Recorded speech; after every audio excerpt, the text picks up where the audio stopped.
اعوذ باللہ من الشیطان الرجیم بسم اللہ الرحمن الرحیم اللہم صلی علی محمد وعلی محمد ولأجل ان تثبت فی ذہنک ایہا الطالب هذه العبارہ اکررها لک لیحضر المعانی بالالفاظ بدلا من احضارها بنفسها فتأملها جیدا۔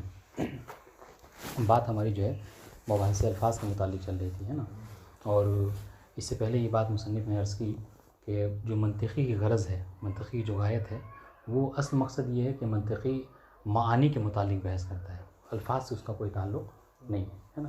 لیکن پھر بھی اگر آپ دیکھیں ایک صفحہ پلٹ کر جو ہم نے شروع کیا تھا تو اس میں ہیڈنگ لگا رکھی ہے مباحث الالفاظ، ٹھیک ہے۔ تو یہی سوال ہوا تھا مصنف کے اوپر، یعنی اس کو کہتے ہیں سوال مقدر، ہے نا، یا کسی کے ذہن میں، کسی طالب علم پڑھنے والے کے ذہن میں سوال ہے کہ حضور جب منطقی کی غرض و غایت معانی سے ہے، معانی کے بارے میں بتاتے ہیں کہ یہ کلی ہے یا جزئی ہے نا، یا مشترک ہے یا وہ، تو کہ جب منطقی کی غرض و غایت جو ہے وہ اس سے ہے، معانی سے، تو پھر یہ مباحث الفاظ کی بحث آپ کیوں ذکر کر رہے ہیں؟ یہ سوال تھا، اس کا جواب مصنف نے ذکر کیا، کہا کہ صحیح ہے کہ منطقی کی جو غرض و غایت ہے وہ معانی سے ہے، ٹھیک ہے، مگر پھر بھی الفاظ سے بحث اس لیے کرتا ہے تاکہ کہا تھا اس سے پہلے کہ الفاظ اور معانی کے درمیان میں رابطہ ہوتا ہے نا، اور مصنف نے کہا تھا کہ یہ رابطہ، یہ گزشتہ درس ہے، یہ رابطہ اتنا زیادہ قوی اور شدید ہوتا ہے کہ ایک جملہ دیکھیے، ابھی کہیں گے اکررها، یہ جو نہیں، اس کا مطلب یہ پہلے ایک جملہ کہہ چکے ہیں یہ، ہاں، کیا کہ اتنا زیادہ شدید رابطہ ہے کہ لفظ بولنے کا مطلب یہ ہے کہ وہ آپ معانی بول رہے ہیں، ہے نا۔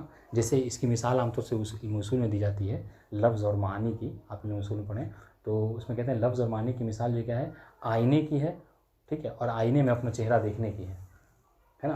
آئینہ لفظ کی جگہ ہے اور چہرہ دیکھنا معنی کی جگہ ہے، ٹھیک ہے، لیکن انسان جب آئینے میں نگاہ کرتا ہے تو کیا کرتا ہے، وہ اس کی تمام تر جو توجہ ہوتی ہے وہ آئینے پہ نہیں ہوتی ہے، اپنے چہرے پہ ہوتی ہے نا۔ تو اس کو کیا تعبیر کی مصنف نے وہاں پہ، یہی وہ اس علم اصول کے لکھنے والے بھی، اصول فقہ یہ بھی یہی ہے، شیخ مظفر، وہاں تعبیر ذکر کی ہے کہ لفظ فانی فی المعنی ہوتا ہے، نہیں وہ کیا ہوتا ہے معنی میں ختم ہے، یعنی یہ کہ پھر آپ کی توجہ لفظ کے اوپر نہیں ہوتی، کیوں، اس لیے کتنا زیادہ گہرا رابطہ ہوتا ہے۔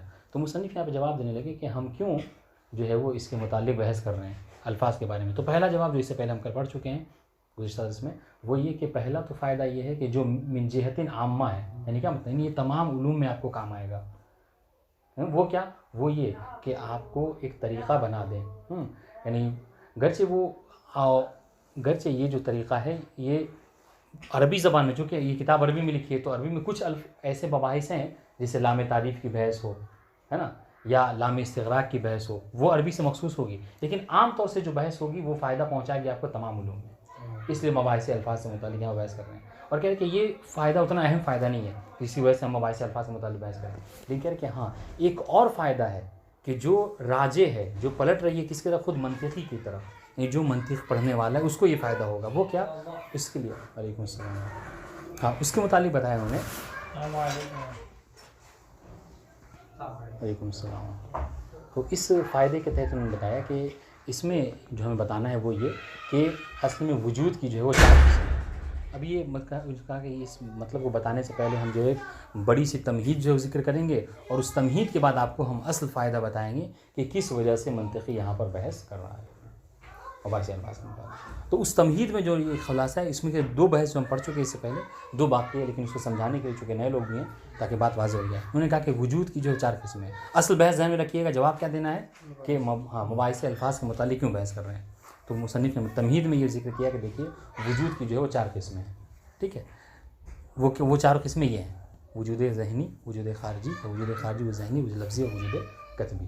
لیکن اس کو سمجھنے کے لیے بہت آسان لکھا ہے انہوں نے کہ وجود کی آپ سب سے پہلے دو قسم کیجئے، ایک وجود وجود حقیقی ہے اور ایک وجود وجود اعتباری ہے، ٹھیک ہے۔ وجود حقیقی کسے کہتے ہیں، وجود حقیقی، اچھا اس کی تعریف سے پہلے ایک بات ذہن میں رکھیں کہ یہ جو گفتگو ہو رہی ہے یہ ما سوی اللہ کی ہے، یعنی خالق کو اس میں آپ انٹرفیئر، یعنی پروردگار کو اس میں جو ہے کیا ہے، اس میں دخل نہ دیں، یہ ہم انسانوں کے حوالے سے۔ تو اگر ہم انسانوں کے حوالے سے وجود کی آپ قسم دیکھیں تو وجود کی دو قسمیں ہیں، ایک ہے وجود وجود حقیقی اور ایک ہے وجود وجود اعتباری۔ وجود حقیقی کسے کہتے ہیں، وجود حقیقی اس وجود کو کہتے ہیں کہ جس کو کسی موجد نے ایجاد نہ کیا ہو، ٹھیک ہے، کسی معتبر نے اس کا اعتبار نہ کیا ہو. سمجھ رہے ہیں؟ جیسے کیا ہے، یہ زمین، آسمان، چاند، ستارے، یہ سارے وجود، ٹھیک ہے، یعنی یہ کسی موجد کے ایجاد، ہم انسانوں نے مل کر اس کو پیدا نہیں کیا ہے، اس کو ایجاد نہیں کیا ہے. اور اسی کے برعکس وجود اعتباری کیا ہے کہ جسے کسی معتبر نے، اعتبار کرنے والے نے اس کا اعتبار کیا ہے اور کسی جاہل نے اس کو قرار دیا ہے.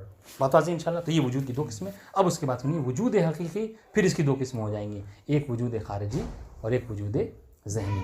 وجود خارجی کی مثال صاحب ذکر کی، وجود خارجی یعنی وہ اشیاء کہ جو آپ کے ارد گرد جو چیزیں موجود ہیں، یہ ساری چیزیں کیا ہے، وجود حقیقی ہیں. جیسے یہ ہمارے سامنے یہ کمرہ، یہ گھر اور آپ، یہ سب. وجود ذہنی کیا ہے، یعنی وہ وجود کہ جس کا وجود جو کیا انسان کے ذہن میں ہوتا ہے. ٹھیک ہے، اس میں میں نے پہاڑ کہا، فوراً ایک پہاڑ کا نقشہ جو آپ کے ذہن میں کھینچ گیا. بتا دیں یہ وجود، تو یہ پہاڑ کا وجود ذہنی ہے جو آپ کے ذہن میں موجود ہے. اس کے بعد وجود اعتباری، جس کی ہم نے کیا کہا تھا کہ وجود اعتباری جسے کسی جاہل نے قرار دیا ہو، کسی معتبر نے اس کا اعتبار کیا ہو. ہاں، اس کی مثال، اس کی دو قسمیں ہیں، ایک وجود لفظی اور ایک وجود قطعی. وجود لفظی اگر آپ دیکھیے، وجود لفظی کسے کہتے ہیں؟ ہاں، وجود لفظی یعنی وہ جو ہم اور آپ بولتے ہیں، جو لفظ کے ذریعے سے. اب مثال طور پر یہی وجود دیکھ لیجیے آپ، یہ جو تقسیم تھا اس سے لکھنے سے پہلے یہ موجود نہیں تھا، ہم نے لکھا تو ایک طرح ایک وجود جس کا وہ آ گیا، تو یہ وجود قطبی ہے. ٹھیک ہے، لیکن ہم اسی کو جو بول رہے ہیں تو یہ کیا ہے، وجود لفظی، یعنی جو لفظ کے ذریعے سے جو چیزیں وجود میں آیا اس کو وجود لفظی، اور جو لکھنے کے ذریعے سے وجود میں آیا اس کو وجود قطبی کہتے ہیں. پھر ضرورت کیا پڑی وجود لفظی کے بعد وجود قطبی کی، تو اس کی بھی وجہ انہوں نے ذکر کی ہے، ابھی ہم پڑھیں گے. اس کی ضرورت اس لیے کہ دیکھیں وجود لفظی یہ مختص ہے ان لوگوں سے کہ جو یہاں پر موجود ہیں، ہے نا. وجود لفظی یہ ان لوگوں سے مخصوص ہے کہ جو آپ کے الفاظ کو سن رہے ہیں، وہ آپ کے الفاظ کو سن کر معنی تک پہنچ سکتے ہیں. مگر جو آپ کے الفاظ کو نہیں سن رہے ہیں، جس کے لیے اصطلاح استعمال کریں گے، ایک تو مشافہین ہے جو مشافہتاً آپ کو دیکھ رہے ہیں، وہ تو آپ کے الفاظ کو سن کے آپ جو معنی جو سمجھانا چاہ رہے ہیں وہ سمجھ جائیں گے. لیکن جو غیر مشافہین ہیں، بعد میں آنے والی نسل کے لیے آپ کچھ بیان کرنا چاہ رہے ہیں، تو کس طریقے سے بیان کریں گے، تو اس کے لیے وجود قطعی کی ضرورت ہے. لیکن یہ دونوں وجود وہ ہیں کہ جو ہم نے اعتبار کیا ہے، سمجھ رہے ہیں، یعنی جو ہم نے کہا کہ اس چیز کو ہم موبائل پکاریں گے، سمجھ رہے ہیں، تو ہم نے اور آپ میں آپس میں اتفاق کر لیا کہ ہم اس کو موبائل کہیں گے، ورنہ اس کے علاوہ بھی ہم کچھ اور اس کا نام دے سکتے تھے، ہے نا. لیکن جو کیا ہم نے اس کا موبائل کہا، تو یہ ہم نے اعتبار کیا آپس میں. تو بہرحال تو یہ وجود لفظی اور یہ وجود قطعی. اب آئیے جو اصل سوال تھا ہمارے ذہن میں وہ کیا کہ منطقی مباحث الفاظ کے متعلق بحث کیوں کرتے ہیں. تو اس کا جواب مصنف نے دیکھیں، یہ تمہید ذکر کرنے کے بعد، ہے نا، تمہید ذکر کرنے کے بعد کہا کہ اصل جو مقصد ہے وہ یہ وجود لفظی کے ذریعے سے، کہ چونکہ وجود میں سے ایک اہم وجود جو کیا ہے وجود لفظی ہے. اور وجود لفظی میں ہم نے کیا کہا تھا کہ لفظ فانی فی المعنی ہوتا ہے. ٹھیک ہے، اور یہ تکرار کریں گے کہ لفظ بولنے کا مطلب کیا ہے کہ گویا آپ معنی بول رہے ہیں، بلکہ تھوڑا سا اور ترقی کی کہہ رہے ہیں کہ شیخ ان کی شیخ توسی کی ہے نا، یہ وہ دلیل ہے، کہہ رہے ہیں کہ یہ لفظ اور معنی کے درمیان میں اتنا شدید علاقہ ہے، اتنا شدید رابطہ ہے کہ اگر آپ کسی چیز کو سوچنا بھی چاہتے ہیں تو پہلے اس کا لفظ آپ اپنے ذہن میں لاتے ہیں، اس کے بعد جو کہ اس کے معنی تک پہنچتے ہیں. اس طریقے سے کہ اگر آپ اس لفظ کی جگہ کوئی اور لفظ سوچ لیں تو آپ کا ذہن کسی اور معنی کی طرف چلا جائے گا، اس لفظ معنی کی طرف نہیں جائے گا. تو یہ شدید ربط ہے، اس وجہ سے ہمیں ضرورت پڑی کہ ہم تسلیم کرتے ہیں کہ منطقی کی اصل غرض و غایت معانی سے ہے، مگر چونکہ معانی تک بنا الفاظ کے نہیں پہنچا جا سکتا. ٹھیک ہے، اور لفظ کا بولنا گویا معانی کا بولنا ہے. اس وجہ سے ہمیں ضرورت ہے کہ ہم لفظ کے بارے میں بحث کریں، تاکہ جب آپ لفظ بولیں تو صحیح لفظ بولیں تاکہ صحیح معنی تک پہنچ سکیں. بات واضح انشاءاللہ. تو یہ غرض و غایت ہے منطقی کی معانی کے الفاظ، مباحث الفاظ کا ذکر کرنے سے.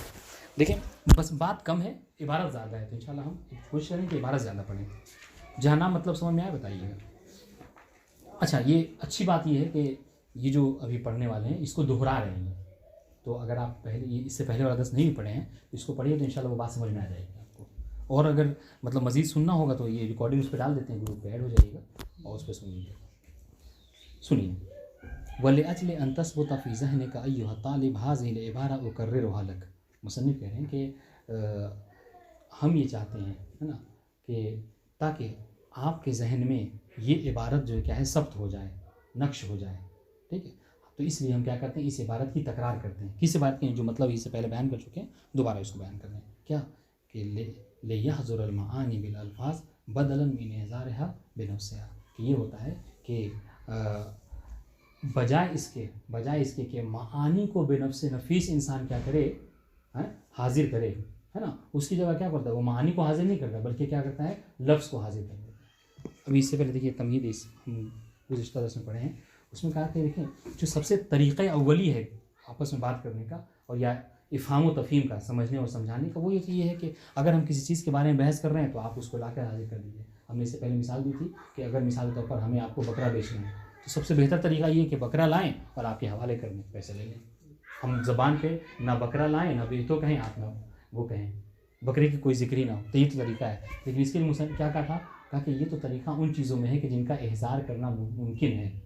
بہت سی چیزیں ایسی ہوتی ہیں کہ جن کو ہم حاضر نہیں کر سکتے, اور اس کے لیے دو باتیں بیان کی تھی. یہ اس کا حاضر کرنا دو وجہ سے ہے, یا تو وہ چیز کیا ہے وجود خارجی نہیں رکھتی, اس کا کوئی جسم نہیں ہے.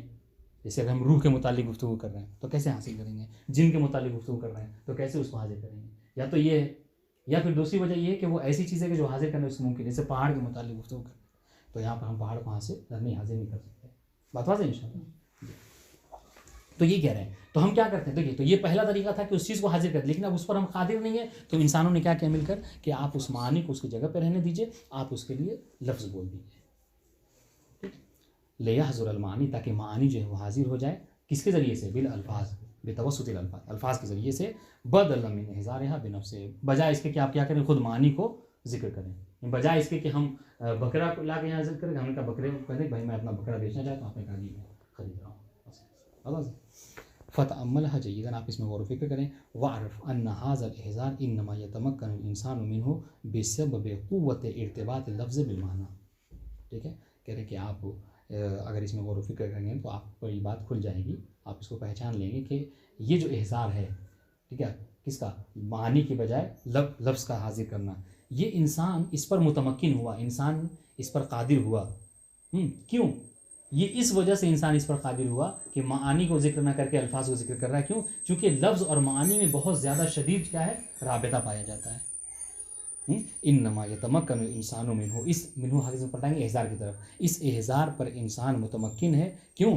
کس وجہ سے, بسبب قوت ارتباط اللفظ بالمعنی, چونکہ لفظ اور معنی میں شدید ارتباط پایا جاتا ہے. واضح انشاءاللہ عبارت, نہ واضح تو بتائیے گا. وعلاقتہ بہ فی الذہن, وعلاقۃ اللفظ بالمعنی فی الذہن, اور چونکہ ذہن میں لفظ اور معنی کے درمیان میں شدید ربط, علاقہ پایا جاتا ہے. وہذا الارتباط القوی ینشأ من العلم بالوضع وکثرت الاستعمال. اچھا, کہہ رہے ہیں کہ یہ جو رابطہ ہے, یہ جو کہتے ہیں کہ لفظ اور معنی کے درمیان میں ارتباط پایا جاتا ہے, یہ ارتباط کہاں سے نشو پاتا ہے؟ کہ اس کی دو وجہ ہو سکتی ہیں. یا تو وضع ہے, یعنی آپ جانتے ہیں کہ ڈکشنری میں بکرے کی وہ جو خارج میں مثال طور پر جو اس کی ہیکل ہے بکرے کی, اس کے لیے لفظ بکرا کو, ٹھیک ہے, یا لفظ شات کو عربی زبان میں وضع کیا گیا. یا تو آپ کو یہ علم بالوضع ہے, یا پھر دوسری طریقہ کیا, کثرت الاستعمال ہے. ٹھیک ہے, کثرت استعمال یہ ہوا کہ ہم اب جو ہے گرچہ لفظ صلاۃ کو وضع کیا گیا ہے کس کے لیے, دعا کے لیے, مگر کیا ہے, کثرت استعمال کی بنا پر اب یہ کیا ہو گیا ہے, یہ ارکان مخصوص میں استعمال ہو گیا ہے. تو یہ دو طریقے سے علم بالوضع ہو سکتا ہے. فإذا حصل هذا الارتباط القوي لدى الذهن يصبح اللفظ عنده كأنه المعنى والمعنى كأنه اللفظ. ٹھیک ہے, بس جب یہ ارتباط حاصل ہو جائے تو اس طریقے سے ہو جائے گا. کیسے کہ لفظ جو ہے وہ معنی ہو جائے گا اور معنی جو ہے کیا ہے, لفظ ہو جائے گا. ان دونوں میں کوئی فرق نہیں رہے گا. کیوں؟ چونکہ بہت زیادہ شدید رابطہ پایا جاتا ہے دونوں کے درمیان. اے یصبحان عنده كشيء واحد. ٹھیک ہے, کہ وہ دونوں جو ہے کیا ہے, اس شخص کے نزدیک ایک ہی ہو جائیں گے, لفظ اور معنی. یعنی لفظ کا بولنا گویا معنی کو بولنا, معنی کو بولنا گویا لفظ کو.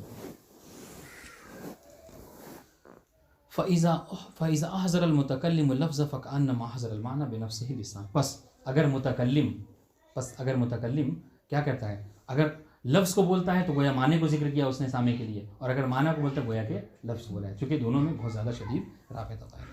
فلا يكون فرق لديه بين يحضر خارجا من نفس المعنى وبين يحضر لفظه الموصول.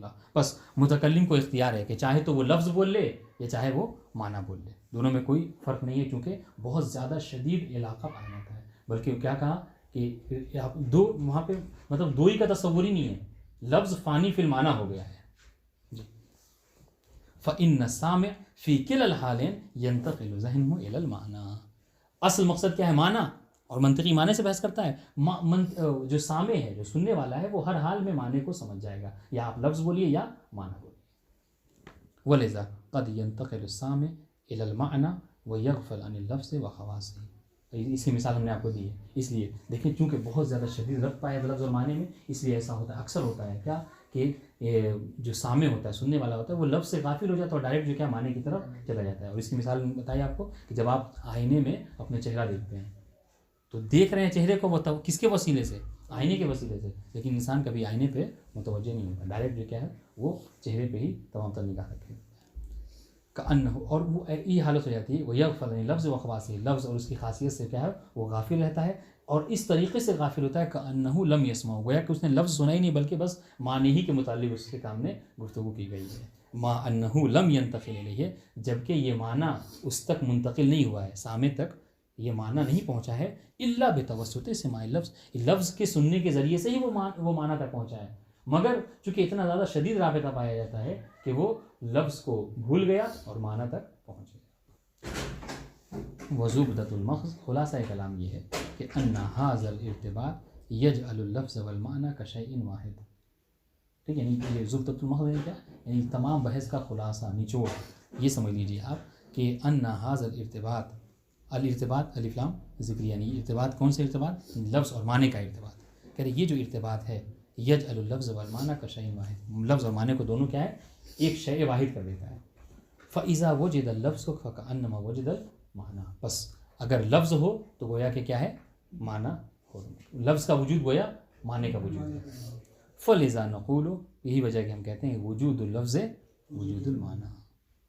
ٹھیک ہے, ولکنہ وجود لفظی للمعنی, لیکن یہ جو ٹھیک ہے کہ لفظ کا وجود معنی کا وجود ہے, مگر یہ کس طریقے سے, یعنی معنی کا وجود لفظی ہے, یہ معنی کا وجود لفظی ہے. اے ان الموجود حقیقت هو اللفظ لا غیر. نہیں دیکھیے اس جملے کی غور کیجیے گا, کیا کہہ رہے ہیں وجود لفظ وجود المعنی. وہ پوچھا آپ سے کیا مطلب ہے اس کا, لفظ کا وجود معنی کا وجود, مطلب کیا ہے, یعنی کہ معنی موجود ہے کس کی شکل میں؟ لفظ کی شکل میں. معنی لفظ کی شکل موجود ہے, کیسے, یعنی کہ حقیقت میں جو چیز موجود ہے. اب جیسے میں نے کہا, میں نے لفظ شات کہا, آپ سمجھ گئے بکرے کو, ٹھیک ہے, بکری آپ سمجھ گئے لفظ شات سن کر. مگر یہ سنیے یہاں پر یہ جو ہم نے لفظ شات کہا ہے, کیا واقعاً شات یہاں موجود ہے؟ کہ نہیں, مگر کیا ہے اس شات کا وجود لفظی یہاں پر موجود ہے. اے ان الموجود حقیقتاً هو اللفظ لا غیر, یہاں پس لفظ ہے معنی نہیں ہے. وَيُنْسَبُ وُجُودُهُ إِلَى الْمَعْنَى, لیکن ہاں دیکھیں اس لفظ کے وجود کو, لفظ کے وجود کو معنی کی طرف نسبت دی جاتی ہے. لیکن کیوں کہہ رہے ہیں یہ نسبت جو کیا ہے مجازی ہے, کس بسبب ارتباط الناشئ من اللہ. اچھا یہاں پہ اب کہیں جو جب آپ کہہ رہے ہیں کہ مجاز ہے تو اس کے لیے کوئی قرینہ ہونا چاہیے, تو قرینہ کیا ہے؟ قرینہ یہاں پر کیا ہے وضع ہے, وضع کے ذریعے سے, چونکہ اس لفظ کو وضع کیا گیا ہے اس معنی کے لیے. والشاہد والا هذا الارتباط والاتحاد انتقال. اب سنیے, اگر آپ سنیے کہہ رہے یہ بات انہوں نے ختم کر دی ہے نا کہ لفظ اور معنی کے درمیان میں ارتباط پایا جاتا ہے, اور لفظ کا حاضر کرنا, یہ خلاصہ کلام, لفظ کا حاضر کرنا گویا معنی کا حاضر کرنا ہے. بات واضح. اب کہہ رہے مصنف شاہد مثال ذکر کرنا چاہ رہے ہیں آپ کہ اگر آپ ابھی بھی آپ جو ہے وہ اس بات کو تسلیم نہیں کرتے ہے نا, تو مصنف کہہ رہے ہیں کہ ہم آپ کے لیے مثال لاتے ہیں کہ لفظ کا استعمال, لفظ کا وجود گویا کہ معنی کا وجود ہے.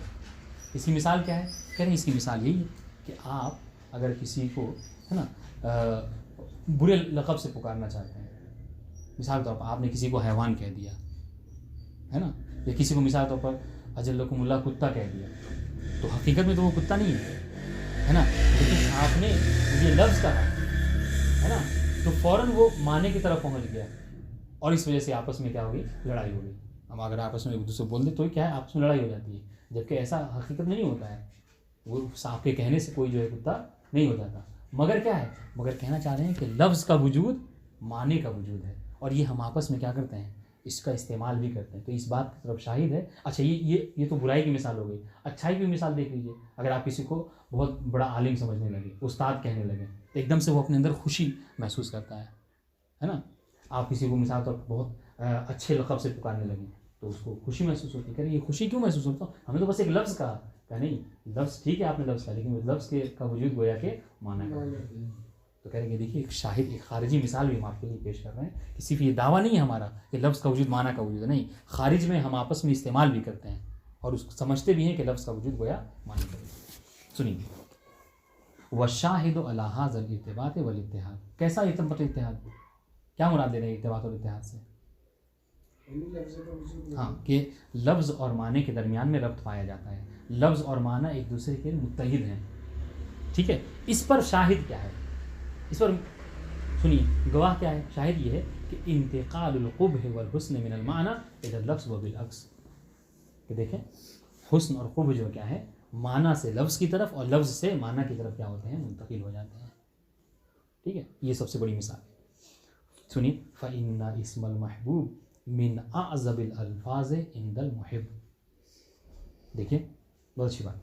کہہ رہے ہیں کہ اس لیے کہ جو اچھا نام ہوتا ہے محبوب نام ہوتا ہے، اگر کوئی کسی کو پسند کرتا ہے اور اس کے سامنے آپ اس نام کا ذکر کیجیے، ٹھیک ہے، تو وہ نام سنتے ہی وہ نام کہتے ہیں اعظم یعنی کہتے ہیں گوارا، یعنی وہ نام اس کو بہت زیادہ گوارا بہت زیادہ پسند ہے. ٹھیک ہے، ان جو کسی کو پسند کرتا ہے تو محب کے نزدیک محبوب کا نام جو ہے وہ بہت زیادہ گوارا ہوتا ہے، بہت زیادہ اس کو پسند ہوتا ہے. وَإِنْ كَانَ فِي نَفْسِهِ لَفْظًا وَحْشِيًّا. گرچہ وہ لفظ در حقیقت کیا ہو لفظ وحشی ہی کیوں نہ ہو. یعنی اگر کوئی سنے تو یہ کیسا نام ہے، اگر ہم اور آپ سنیں تو یہ تو عجیب نام ہے، مگر اگر کوئی کسی سے محبت کرتا ہے اور محبوب کا نام ہے وہ تو وہ بہت زیادہ اس کو گوارا ہوتا ہے.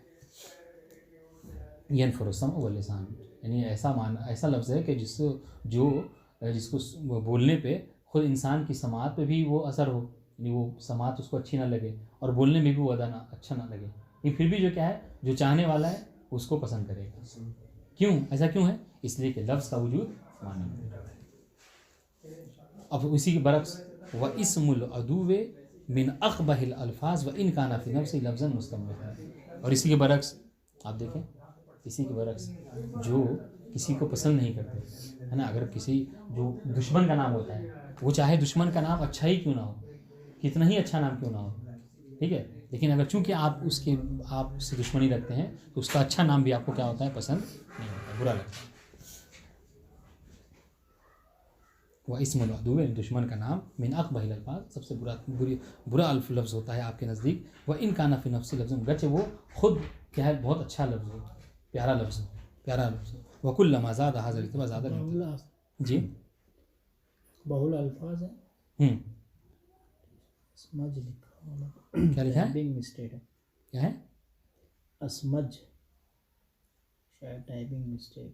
نہیں اسمج بھی بعض موارد ہوا ہے. اسمج الفاظ ہاں وہ معنی ایک ہی ہے، اقبح الالفاظ اسمج الفاظ. کیا معنی ہے اس کا؟ اسمج یعنی برا قبیح ہے.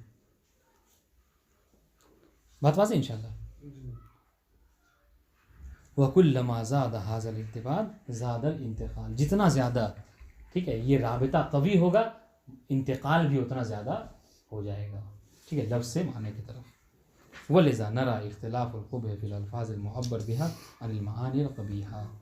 ٹھیک ہے، اس وجہ سے ہم دیکھتے ہیں کہ اختلاف القبح فی الالفاظ المعبر بها عن المعانی، اگر کوئی معنی قبیحہ ہے، ٹھیک ہے، یعنی اگر کوئی برا معنی آپ کسی کو ذکر کرنا چاہ رہے ہیں تو برے معنی کو ذکر کرنے کے لیے آپ نے دیکھا ہوگا کہ اس کے مختلف معنی ہوتے ہیں. اور کیوں ہوتے ہیں؟ مختلف الفاظ ہوتے ہیں. جیسے مثال سامنے کی بات ہے، جیسے مثال کوئی آپ کسی کو شرمگاہ سمجھانا چاہتے ہیں، اب شرمگاہ کے لیے آپ دیکھ لیجئے کتنے الفاظ ہیں، ہے نا؟ کیوں؟ اس لیے کہ معنی یہ قوی ہے. تو انسان کیا چاہتا ہے؟ انسان چاہتا ہے کہ اس کے لیے کوئی اچھے سے اچھا لفظ استعمال کرے تاکہ اس سے قب جو ہے کیا ہو کم اثر منتقل ہو. حالانکہ تو کیوں ایسا کیوں ہے؟ کیوں ہم ایسا سوچتے ہیں؟ اسے دیکھیے شرمگاہی کے بولنے کے لیے انسان کبھی عورت بولتا ہے اس کو، ہے نا، کبھی فرج سے تعبیر کرتا ہے نا، کبھی کچھ نام دیتا ہے کبھی کچھ نام دیتا ہے. لیکن کیوں؟ تاکہ اس سے جو ذہن میں وہ مانا جاتا ہے نا وہ تھوڑا کم لگے. اسی وجہ سے دیکھیں بجائے اس کے کہ ہم یہ مثال کے طور پر سمجھانے کے لیے بتا رہا ہوں، اس میں طور پر اب یہاں تو نہیں ہے لیکن کہتے ہیں کہ اگر مثال طور پر ہم مجمع میں بیٹھے ہوئے ہیں، ٹھیک ہے، اور کسی کو یہ سمجھانے کے لیے بولا اگر کسی کو پیشاب لگا ہوا ہے اور وہ جانا چاہ رہا ہے تو وہ یہ نہیں کہتا ہے مجھے پیشاب لگا ہے، کیا کہتا ہے؟ تجدید وضو کے لیے جا رہا ہوں. ٹھیک ہے، جبکہ کیا ہے معنی وہ قوی تھا تو اس کو سمجھانے کے لیے آپ نے کیا کیا ایسا لفظ استعمال کیا تاکہ سامنے والے کو سننے پہ گرا نہ گزرے. لیکن اگر یہ کہ 10 آدمی بیٹھے ہوں کہ میں پیشاب کرنے جا رہا ہوں تو سننے میں کیا ہے تھوڑا سا خوف معلوم ہوا. تو اس لیے کہہ رہے ہیں کہ دیکھیں جو الفاظ جو معانی قبیحہ ہوتے ہیں اس کو سمجھانے کے لیے ہم کیا متعدد الفاظ کو استعمال کرتے ہیں اور اس لفظ کو زیادہ ترجیح دیتے ہیں کہ جس کے اندر خوب کم پایا جاتا ہو. اس لیے قرآن مجید میں آپ دیکھیں جو شرمگاہ کو سمجھانے کے لیے کیا ہے فرج کا لفظ استعمال کیا گیا ہے جو کہ ایک بلاغت قرآن مجید ہے. ٹھیک ہے, برے معنی کو اچھے الفاظ کے ذریعے سے پہنچایا. وَلِذَا نَرَى اختلاف القبح فی الالفاظ, الفاظ میں جو قبح ہے وہ مختلف ہیں. المعبر بہا المال کا وہ الفاظ کے جو معنی قبیحہ کو آپ تک سمجھاتے ہیں.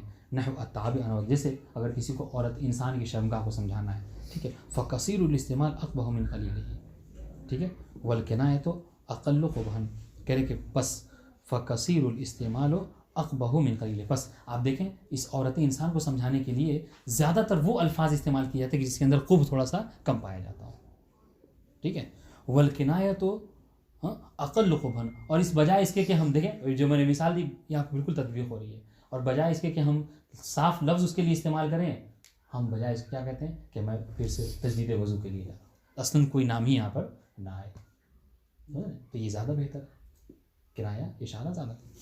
بل قد لا یکون فی, بلکہ کبھی کبھی ایسے الفاظ بھی استعمال کیے جس میں اصلاً کوئی قبح ہی نہ پایا جاتا ہو, جیسا کہ قرآن مجید نے فروج کا لفظ استعمال کیا ہے شرمگاہ کو سمجھانے کے لیے. بات واضح انشاءاللہ.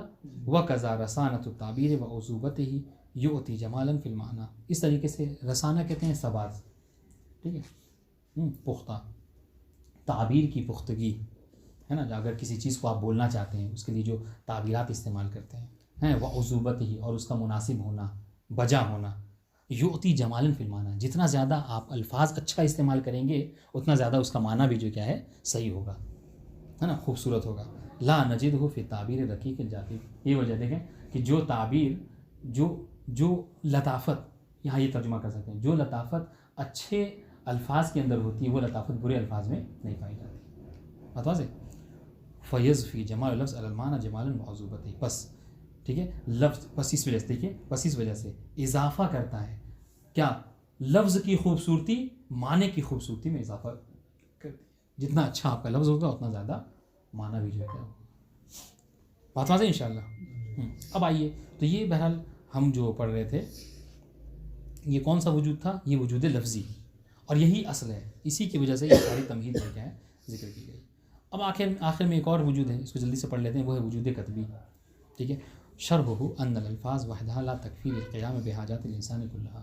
اس کی شرح آپ یہ سمجھیے وجود کتبی کسے کہتے ہیں کہ الفاظ وحدہ یعنی بنفس نفیس, خود, یعنی صرف الفاظ جو کیا ہیں کافی نہیں ہیں تب انسان کی تمام حاجتوں کو پورا کرنے کے لیے. کیوں؟ لأنها تختص بالمشافہہ, میں جملہ کہا تھا ہے نا کہ لفظی سے ہٹ کر آپ کو وجود کتبی کی بھی ضرورت ہے.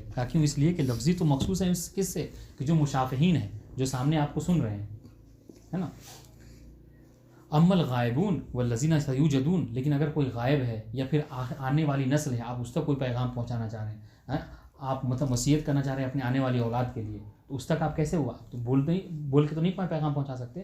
فلا بد له من وصیۃ اخری تفہیم, بس یہاں پر ہمیں انسان کو ضرورت پڑی کہ آنے والی نسلوں کے لیے یا جو غائب ہیں ان تک مسئلے کو پہنچانے کے لیے ایک اور وسیلہ ہو, ٹھیک ہے, تاکہ اس کے ذریعے سے ان تک وہ پیغام پہنچ سکے. فلتجا الانسان ان یصنع النقوش الخطیہ لہزار الفاظ دال علی المعنی, بس انسان یہاں پر محتاج ہوا کہ وہ خطی نقوش کی ایجاد کرے, اس کے ذریعے سے جو اس کے معنی ہیں, اور وہ خطی نقوش کیا کہ دلالت کرے معنی کے اوپر, تاکہ وہ جو معنی پہنچانا چاہتا ہے, جو پیغام پہنچانے آنے والے سے اس لکھنے کے ذریعے سے وہ پیغام پہنچا دے.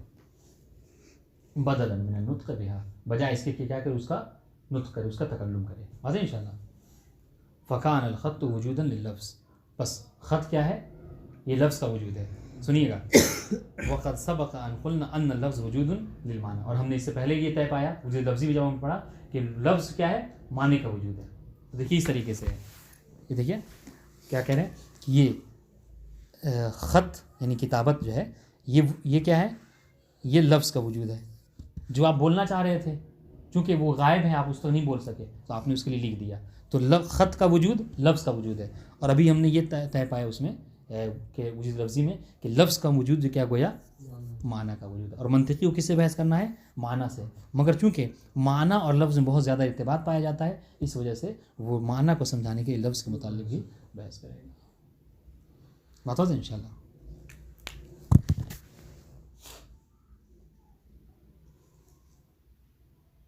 وقد سبق ان قلنا ان اللفظ وجود للمعنى فلذا نقول ان وجود الخط وجود لللفظ ووجود للمعنى طبعا. بس ہم یہ کہہ سکتے ہیں کہ خط کا وجود یہ کیا ہے؟ لفظ کا وجود ہے اور معنی کا وجود ہے طبع میں. طبع میں یعنی کیا مطلب؟ یعنی اس کی طبع میں دیکھیں معنی کا وجود لفظ کا وجود ہے، ٹھیک ہے، اور اس کی طبع میں چونکہ یہ لفظ کا تابع ہے خط، بس اس کی طبع میں یعنی خط معنی تک پہنچ گیا کس کی طبیعت میں؟ خط لفظ کی طبیعت میں. بات واضح انشاءاللہ. دیکھیں پھر سے دیکھیں کہ ہم نے کہا یہ طے پایا کہ معنی کا وجود لفظ کا وجود ہے، ٹھیک ہے، اور خط کیا ہے؟ جو آپ بولنا چاہتے تھے آپ نے اس کو لکھ دیا، تو یہاں پر یہ ہو گیا کہ خط تابع ہو گیا کس کا؟ لفظ کا، اور لفظ تابع ہو گیا معنی کا. تو یہاں پر یہ کہہ سکتے ہیں کہ خط جو ہے وہ تابع ہے لفظ کے وسیلے سے معنی کا. بس اس وجہ سے منطقی کیا ہے؟ جہاں لفظ کے متعلق گفتگو کر لے وہیں خط وجود کتبی کے بھی گفتگو آپ کے نظر کے سامنے یہاں پہ ذکر کیا گیا.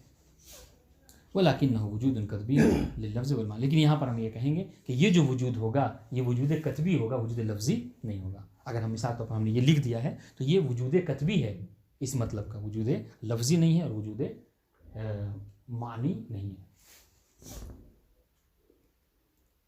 اے ان الموجود حقیقتاً هو الکتابہ لا غیر. اگر آپ دیکھیں تو یہ صرف آپ کو یہاں پر کتابت نظر آئے گی. اگر ہم یہاں سے اٹھ کے چلے جائیں، ٹھیک ہے، اگر آپ دیکھیں تو یہاں صرف آپ کو کتابت نظر آئے گی، یا دوسرا آدمی آئے تو دیکھے اسے کتاب، ہاں یہاں پہ کچھ لکھ کے کہیں سے بھائی ہے نا، بس یہ وجود نظر آئے گا وہی. ہاں لیکن یہی جو ہے کیا ہے؟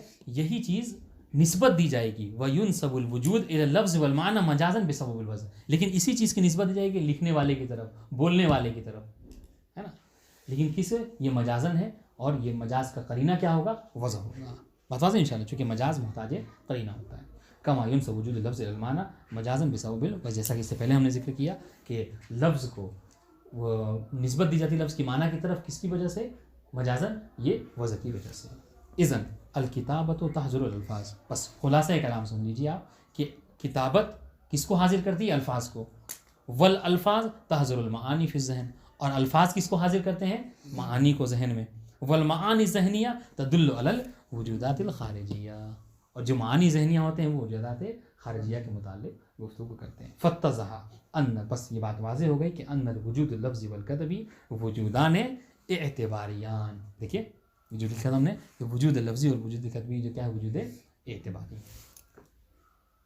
بسبب الوضع والاستعمال.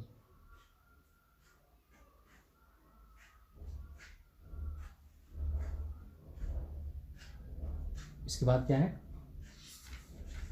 نتیجہ. چلو سورہ. والسلام علیکم ورحمۃ اللہ.